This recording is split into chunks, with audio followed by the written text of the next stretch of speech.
Did Jim personally ask you to be the next Kermit, or how did that conversation go? No. We never spoke about it, which is really weird because we were having all sorts of conversations about a lot of, let me back up just a second. My early years with Jim, I was a kid and he was on a pedestal. He was my hero. So it took me years to get to the point where we had kind of like an adult interaction, because I was 18 or something, And so we were kind of falling into that place at the point when he passed away. And we were talking about all kinds of stuff. He wanted me to start producing and directing. And it's something, and not because I asked, because I was fine doing what I was doing, But I guess he always tended to see potential in people that they didn't see in themselves.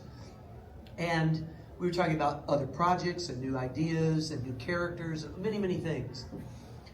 But Kermit wasn't a part of that conversation because he didn't know that he was going to die, obviously. It was an unexpected, kind of a tragic thing.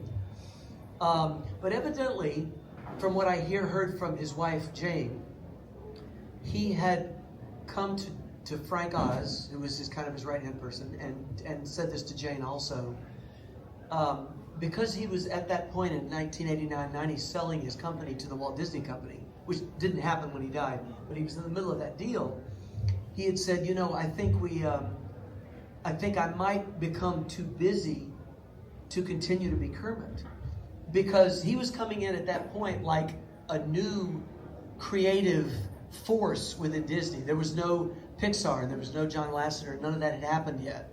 He was going to be that person to revitalize Disney, in a certain sense, with all these ideas. So he really wanted to pursue new stuff, and he wanted to make sure the Muppets were in good hands, or on good hands, as the case may be. So he had said to them, I think, my understanding from her was that he had said, if I become too busy to do this, I might ask Steve to try to step in and do Kermit. So that was the extent of it. We never talked to me about it. And I stood in a couple times with Kermit, but certainly didn't do the voice or anything.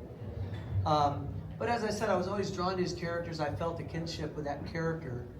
And again, what was super important to me was that it always evolved from where it started. That you never lose that essence of Jim. But again, he didn't ask directly.